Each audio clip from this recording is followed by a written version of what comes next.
guys to get it going in your direction? We just kept on believing. Like during halftime, he was down 10 points. Even though it felt like it was down like 20 points, but we kept on believing like, yo, we're coming out strong. We came out strong. Cut the lead down for them. So, and then we just kept on going from there. A lot of energy and kept it going. What were you thinking on the step back there with the shot clock winding down? So when it released, it went 2 straight. So I was like, it's going in. So yeah. Is there such thing as 2 straight on a jumper? No, it's not going in. So bang, no bang, whatever. It's going in.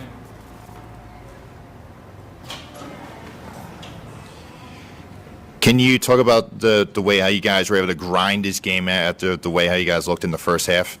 The team is super resilient. We never give up. Practice is always tough. We've been in some tough situations. We had Mama a couple weeks ago. He was down 15, I think. So we've done it before. So I think, yeah, no doubt we'll come back.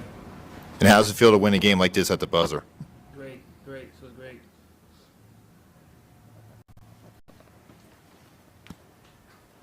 Jamie, obviously, the past couple weeks, a little bit of a tough road stretch. I think it was 4 out of 5 road games your last, all losses. But, you make a return home tonight, a competitive game against Hofstra, like we've kind of been talking about here, kind of came down to the last moment. But, looking forward, what does this win really do for you guys and for you as a team, kind of with the conference tournament starting to loom a little bit? Oh, it feels good to win. We're coming back Saturday again, so even though we had like a tough road swing, every single time we had a quick turnaround. So I feel like we still believe we can do a lot of things, and we will do a lot of great things. So I feel like we never stopped believing in ourselves. So even though a tough road stretch, we never gave up.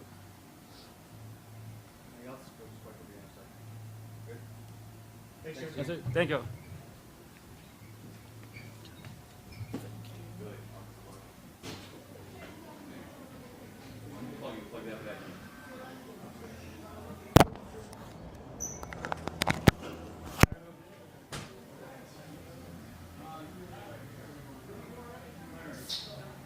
Billy, you're not on camera. Can you test the mic?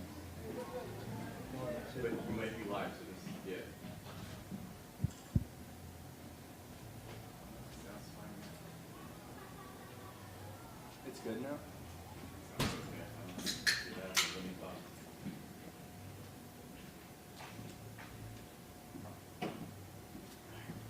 You big Mountain Dew guy? On a weekend like this, yes. We got some work to do tonight. Oh, man. Just another night in the CAA. I think we all would agree with that, right? 2 really good teams. Hard-fought game. Tyler Thomas is a pro. They hit a bunch of shots. I thought our defense was better in the second half, more Drexel-like. And, we did enough. We weren't perfect. Missed 2 foul shots, right? Had a couple possessions that aren't going in the art museum across the bridge. But, what I really like the resolve of our guys. There's a big sign in our locker room. It says, sometimes you, sometimes me, always us. Right? Mate Okers doesn't play a ton of minutes. Right? Luke House plays a bunch, but not as many minutes. You got a guy like Kobe McGee and Jamie Bergens. We can't live without off the floor late in the game. And I thought they did a really good job. Thomas is going to get a lot. We're hoping for maybe 23 points on 23 shots. But he's a pro. And he almost had an and 1-3 again. He had that at Towson for those of you to watch film. Dave, I know you were watching that game on CBS. So, and I thought, I'm not trying to politic, but when you got a 6'11" center who says, I'll take the guard on the final possession and then actually get a deflection and then make him take a hard shot, I think that's a pretty big time. Those guys are doing that. Certainly, hey, they got him good. Go do it. Just don't have someone not covered up. Make sure whoever he's guarding, we got it. But I thought they had to have a tough possession with 9 seconds left, down 2. They were not trying to get a 2. They were going for a 3, it looked like to me. And then Amari covered up Carlos going to the rim, and then he kicked it to the corner, got a deflection. I thought that ball was going in. I don't know anyone else does. I've seen a lot of things happen. So there you go, opening statement. Probably a closing statement too, if we needed to be. I'm not going to help there. You got to get your money's worth. All right. it felt, at least, I know you're not looking too far ahead, but significant in terms of what it does for double bye purposes, and also No clue about it. for the, and I know you have a clue about it, you like numbers, but both in terms of what it does for you guys in that regard, and also how you had to win the game. It feels like a win that kind of could pay dividends in a couple weeks. Do you think that? I mean, that may be the case, but the loss it doesn't pay, could pay dividends for Towson in a couple weeks. I don't. I just want to win games. I want to keep playing with this group. I love our players. I love their resolve. I love the voice in the locker room at halftime. It's not as quiet as you might imagine. Guys care. We're trying to figure some things out. You can have schematics, but that stuff doesn't matter unless you got dude playing really hard all the time. I don't know if you saw it happen, but Thomas hit kind of a deep three late in the shot clock, and then tapped Okros on the bottom and got a warning from the ref. And then the game kind of flipped there. That was the possession where Okros had the N1. He got a technical foul. Did you guys feel the game sort of flip? There was like a 4-point possession. You get a stop. It was a 4-point possession. I wasn't aware of people touching people. I didn't see any of that. Got a few other things on my plate at that point in time. But I'll tell you this. Amari Williams performed like a defensive player of the year when Fritz goes to score. And if you watched him, is it Tom Pecora, their assistant coach? Right, Nick? Tom Pecora, right? He's been there a while. So he's working the bigs out. The very move that Fritz tried is what they're doing in warm-ups. Get to the other side, double pump fake, and Amari just stayed down. He stayed true to his principles. He contested the shot, and he got a block.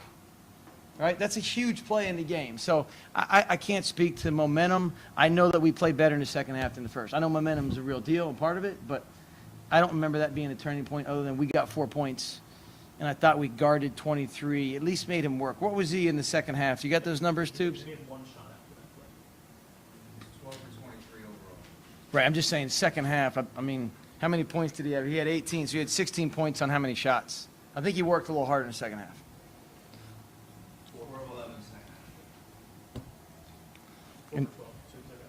Yeah, come on, Tubes. Coach, I'm going to ask you about that switch between the two halves. You know, you down double digits, 10 points at half. You guys come out. I think it was a 7-2 run to start that second half. Maybe it was even 9-4, something like that. But you guys just came out hot with a lot of energy out of the locker room. Just, what was the message to the guys at half? We knew we could play better. If you followed Hofstra, they're capable of about 59 points, 60 points a half. Yeah. So that's what had me not sleeping last night when you were, that they could come in here and light the nets on fire. So the first half was very much not a surprise. But I do think, we're going to play them again. We got to have a couple different ways to guard them. I thought maybe the biggest thing was getting Kobe McGee out there. I thought Mate competed, right? I thought, once you see the same guy, same body, a handful of possessions, maybe he got in a rhythm and it was tough to stop him. But I thought Mate did a good job earlier. But Kobe McGee was great. Mm-hmm. I got to figure out what's called and what's not called there on the three-point shot. I think if you catch and just jump up in the air and let go of the ball, I don't know if that's a three-pointer, but I think our defense, but also we can talk defense all we want, and it's got to be why we're going to win this thing, right? But in the second half, we shot 61%. 61%. Now, we shot 70 against Delaware. 61 is a big number, though, right? And to think about, we shot in the first half. Am I reading these right? I don't think we were great in the first half, but second half we were much better, right? And I think you saw Amari Williams just a big-time duck in on a really big player, Silas Sunday, right? And just ran. I thought, it was great to see Amari do that. And then I think the guy you're talking about in the second half just was able to do some really good things is Lucas Monroe. Fifth-year senior. Guy's been around the city for a while. I thought he hit a couple big shots. He got himself going and our team going. And how about, I think it's 71-66, and we get a steal. He's gonna relive that one a little bit. But, I mean, that's the type of effort. He's guarding 94 feet. It's not even his guy. And he just adds such value to us. And so get the big win tonight after a tough road stretch. 4 of your last 5 on the road. You ended up losing them. But, come back Is that here. what it was, 4 of the last 5 on the road? Well, No, we 4 lost out 4. of. Yeah, I guess it was. Yeah. You might be right. I don't know. Come back here. You get a big win tonight. Second half comeback, big push. You got I think it's 4 of your last 6 as well at home. So I'm just curious, what does a game like tonight, winning it late in the second half, kind of do for you guys' confidence? And with so many home games coming up, how does that set you up for kind of a big push here toward the end of the season? I mean, they're all important. It doesn't matter the location. They're important. I did think I rarely try and scold the crowd, but I thought we had a bit of a large attendance in the library at one point. I thought we got a little louder late, and they impacted the game at the foul line there. It was good. But you love playing home when the crowd's into it and it's loud. And we've played the last 2 games. People don't go to North Carolina and Duke. They kind of split that up. But I think going to Wilmington and Charleston, sold-out venues, that's a big-time challenge and task. Only 6 teams have done it the last 3 years. Not much success. And we were right there in both those games. They could have gone the other way.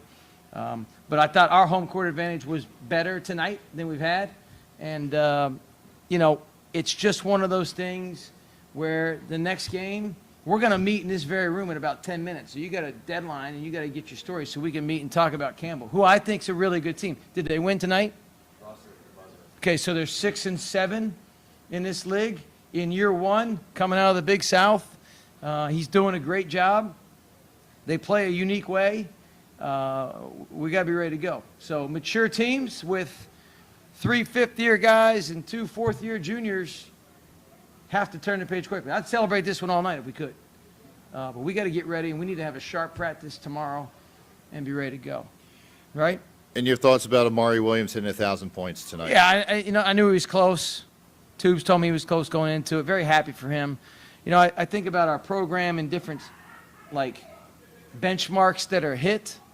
And that's a cool individual one, but he knows he's got to have guys help him do that, get him the ball, make some plays. Happy for him to do it. But mostly happy because his high school coach flew in, and this is where I'll try not to give him up, from Manchester to be here. So Mate Okers, his high school coach, who's also Amari's high school coach, promised to see those guys play. Flew in from England, was here to see that. And I think that's a special, special thing. So I love all that. And also, quick congratulations to Walker Cusick. He's 1-0, born this week, son of Greg and his wife. Congratulations to them. I remember when Charlie was born, we beat Harvard. I remember when Tucker was born, we won at New Hampshire. When Walker was born, we beat Hofstra. Henry was born October 15th. It was a good practice. And final one, your thoughts about Caitlin Clark making NCAA history tonight, becoming the all-time women's scorer? Yeah, I didn't see that. I was busy working, so I'll take your word for it that it happened. Incredible player. All right. Thanks, guys. Sorry, Dave. I don't know what to tell you about that.